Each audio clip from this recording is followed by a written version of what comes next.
అందరికీ నమస్కారం. ఈరోజు కథ ప్రేమ ఎంత మధురం, ఎపిసోడ్ 254. ఆమె ఎవరు? ఇక స్టోరీలోకి వెళ్తే, లాయర్ ప్రత్యూషను కలవడానికి వెళ్ళింది స్నేహ. కానీ అపాయింట్మెంట్ లేకుండా ఆమెను కలవడం కుదరదని అక్కడున్న అసిస్టెంట్ చెప్పడంతో స్నేహ డిసప్పాయింట్ అయింది. కానీ ఆ రోజు ఆమెను కలవకుండా వెళ్ళకూడదని నిర్ణయించుకుంది స్నేహ. దాంతో ఒకసారి దీర్ఘంగా నిట్టూరుస్తూ అసిస్టెంట్తో మళ్ళీ మాట్లాడుతూ, మేడం, నేను ప్రత్యూష గారిని కలవడానికి వచ్చానని ఒకసారి మీరు ఆమెకు చెప్పచ్చు కదా. విషయం తెలిస్తే ఆమె నన్ను కలవడానికి ఒప్పుకోవచ్చు. మీరు నాకు ఈ హెల్ప్ చేయగలరా అని మర్యాదగా అడిగింది. ఇంతలో మీరు స్నేహనా అని హఠాత్తుగా వినిపించడంతో ఒక్కసారిగా ఉలిక్కిపడ్డ స్నేహ వెనక్కి తిరిగి అటువైపు చూసింది. అక్కడ నిల్చొని ఉంది ఒక అందమైన అమ్మాయి. స్నేహ ఆమెను పరీక్షగా చూస్తూ, ఈమెవరో నాకు గుర్తు రావడం లేదు అని అనుకుంటూ, మీరెవరు అని అడిగింది. మీరు స్నేహనా అని ఆమె మళ్ళీ ప్రశ్నించింది. దాంతో స్నేహ ఆమె వైపు కొంచెం అనుమానంగా చూసి, అవును, నా పేరు స్నేహ అని చెప్పింది. ఆ మాట విని ఒక్క క్షణం పాటు ఆ అమ్మాయి కళ్ళు అస్పష్టమైన కాంతితో మెరిశాయి. ఆ తర్వాత వెంటనే చిన్నగా నవ్వుతూ తన చేతిని ఆమె ముందుకు చాచి షేక్ హ్యాండ్ ఇచ్చింది. తన ఎదురుగా ఉన్న స్నేహ ఇప్పుడు అక్షయ్ భార్య అని ఆమె కన్ఫర్మ్ చేసుకుంది. అక్షయ్కు పెళ్ళైన దగ్గర నుంచి ఆమె ఇంతవరకు అతన్ని కలవలేదు. కానీ ఎప్పుడూ అక్షయ్ను పెళ్లి చేసుకున్నదెవరో చూడాలని ఆమెకు ఇంట్రెస్టింగ్గా ఉండేది. చివరికి ఈరోజు ఆమెను కలుసుకుంది. ఆ కొత్త వ్యక్తి తనను వింతగా చూస్తూ ఉండటంతో స్నేహ కొంచెం అయోమయంగా చూసి, నేను మీకు తెలుసా అని అడిగింది. లేదు, మీరు నాకు తెలియదు, కానీ నేను మీ గురించి విన్నాను. మీరు అక్షయ్ భార్య అని నాకు తెలుసు అని చెప్పింది. ఆ మాట చెప్తున్నప్పుడు స్నేహ కళ్ళల్లో కనిపించిన షాక్ని చూసి ఆమె నవ్వకుండా ఉండలేకపోయింది. ఆ తర్వాత మళ్ళీ మాట్లాడుతూ, నేనెవరో మీకు తెలియదా అని అడిగింది. స్నేహ తెలియదన్నట్లుగా తలూపడంతో ఆమె నవ్వి, నా కోసం వెతుక్కుంటూ ఇంత దూరం వచ్చారు, అలాంటప్పుడు నేనెవరో మీకు తెలియదా అని అంటూనే స్నేహను తన వెనకే రమ్మని చేత్తో సైగ చేస్తూ ఆమె ముందుకు నడిచింది. ఆ మాటలు విని స్నేహకు తేరుకోవడానికి ఒక సెకండ్ పట్టింది. దాంతో వెంటనే కొంచెం కంగారుగా ఆమె వెనకే వెళ్తూ, అంటే మీరు మీరు లాయర్ ప్రత్యూషనా అని ప్రశ్నార్థకంగా అడిగింది. అప్పుడు ప్రత్యూష ఆగి ఆమె కళ్ళల్లోకి సూటిగా చూస్తూ అవునని తల ఊపింది. అప్పటిదాకా తను వెతుకుతున్న వ్యక్తి తన ఎదురుగా వచ్చినా కూడా గుర్తుపట్టలేకపోవడంతో స్నేహ కొంచెం ఇబ్బందిగా అనిపించింది. అంతేకాకుండా తాను అక్షయ్ భార్యను అని కూడా ఆమెకు తెలుసు. ఆ విషయం చెప్తున్నప్పుడు కాసేపటి క్రితం ఆమె కళ్ళల్లో కనిపించిన మెరుపును కూడా స్నేహ గుర్తు చేసుకుంది. దాంతో ఎందుకో స్నేహకు తెలియకుండానే మనసులో కొంచెం అసహనం అలుముకుంది.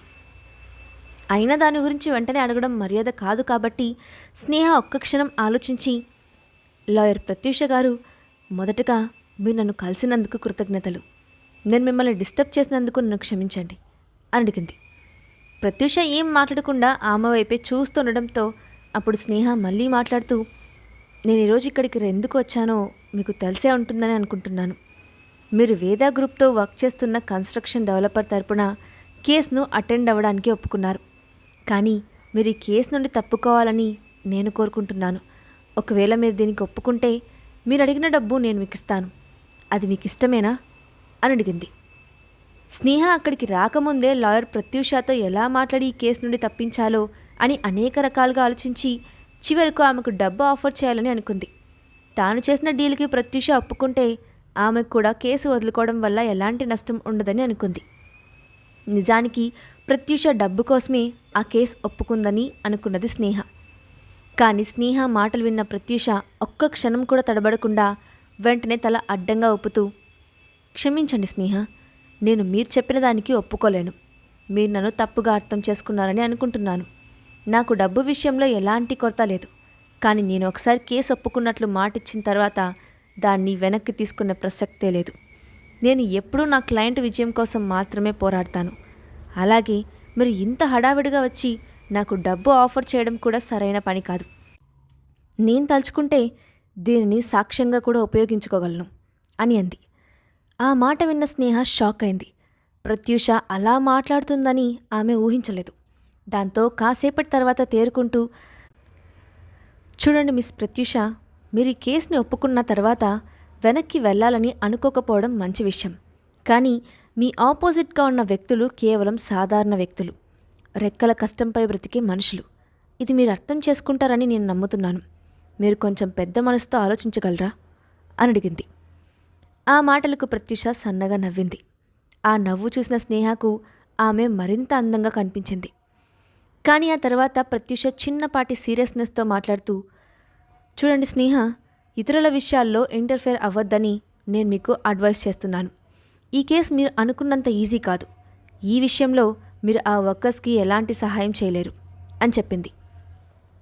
ఆమె మాటలకు స్నేహ ఏం సమాధానం చెప్పకుండా మౌనంగా నిల్చుంది.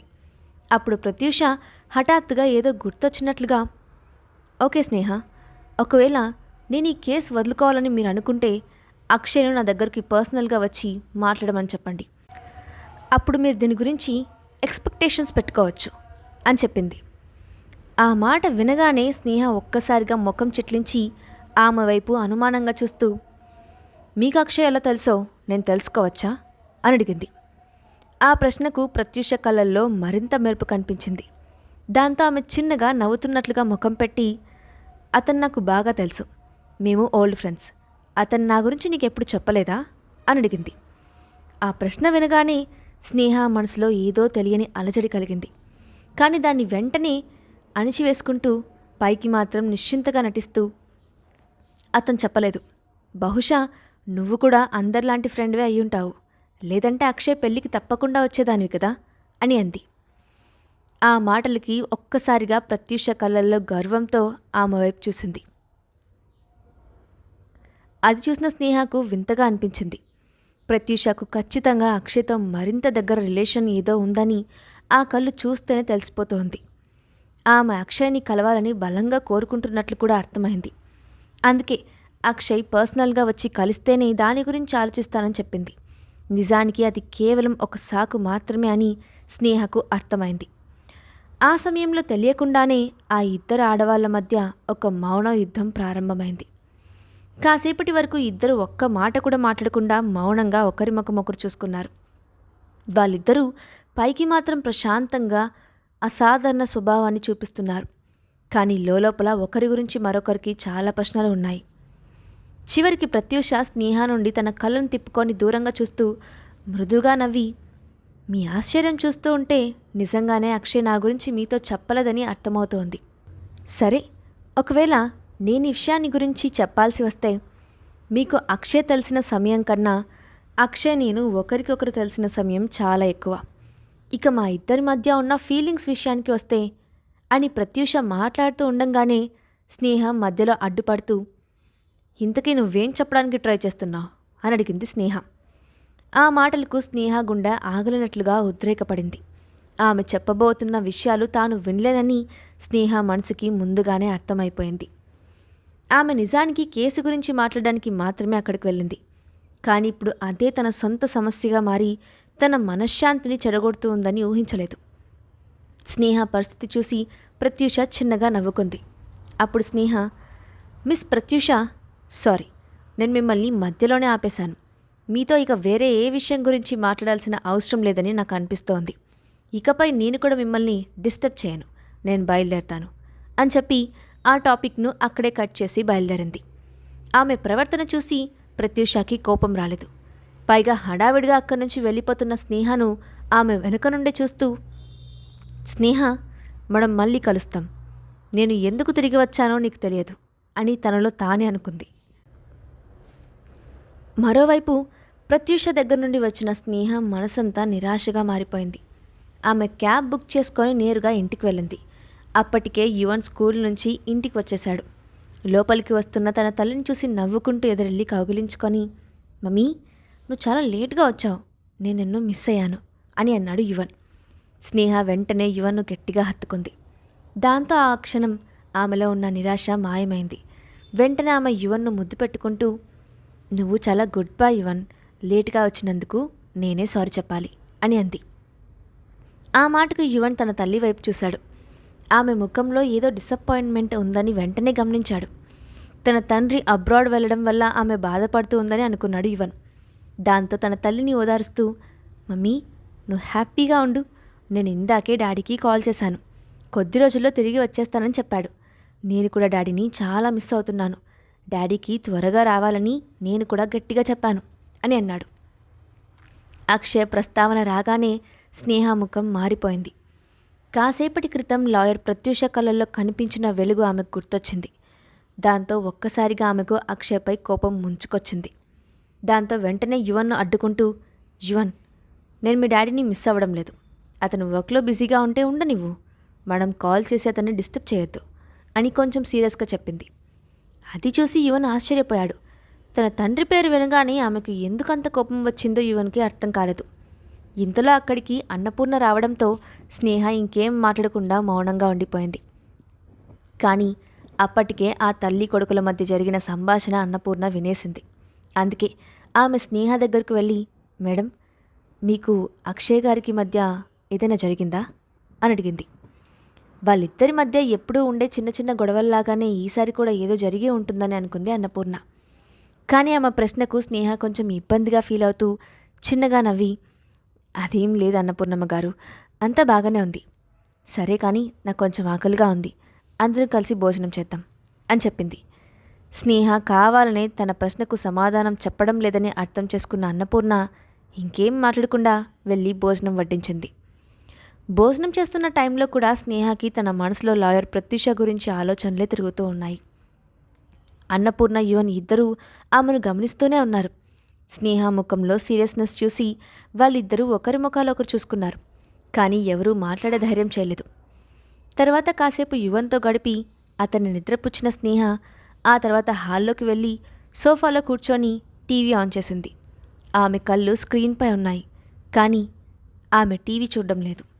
అప్పుడే హాల్లోకి అనుకోకుండా వచ్చిన అన్నపూర్ణ స్నేహ వైపు చూసింది.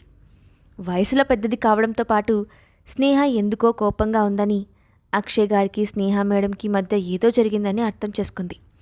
దాంతో పెద్దదానిగా ఆమె చనువు తీసుకోవాలని నిర్ణయించుకొని మెల్లగా స్నేహ దగ్గరికి వెళ్ళి, మేడం, ఏం జరిగింది అని అడిగింది. దాంతో ఉలిక్కి పడినట్లుగా చూసిన స్నేహ ఏం మాట్లాడకుండా మౌనంగా ఉండిపోయింది. అది చూసి అన్నపూర్ణ మళ్ళీ మాట్లాడుతూ, ఏం జరిగిందో నాతో చెప్పండి మేడం.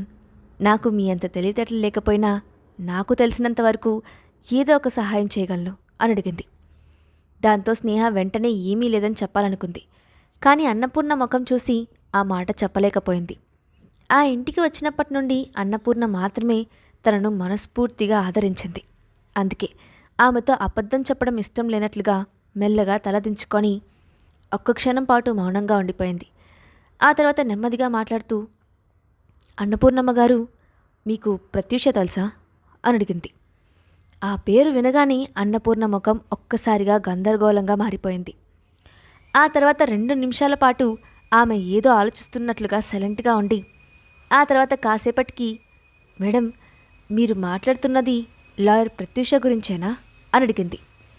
ఆ మాట వినగానే స్నేహ ఒక్కసారిగా ఆమె వైపు ఆత్రంగా చూస్తూ, అవునన్నా అన్నపూర్ణమ్మ గారు, ఆమె లాయర్.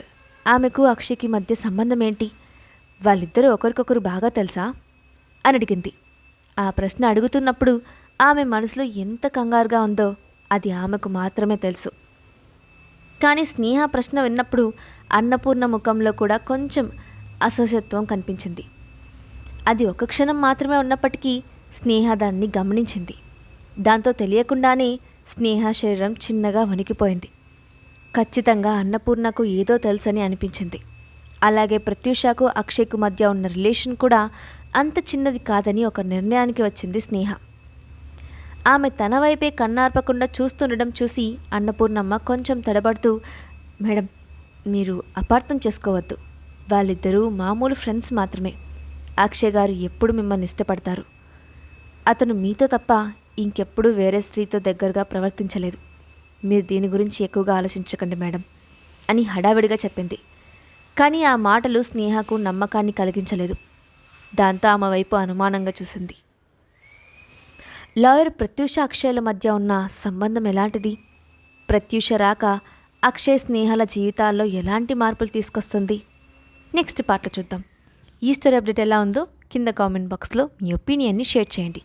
అలాగే ఇలాంటి మరిన్ని ఎపిసోడ్స్ కోసం మా ఛానల్ని తప్పకుండా సబ్స్క్రైబ్ చేసి పెట్టుకోండి. Thanks for watching.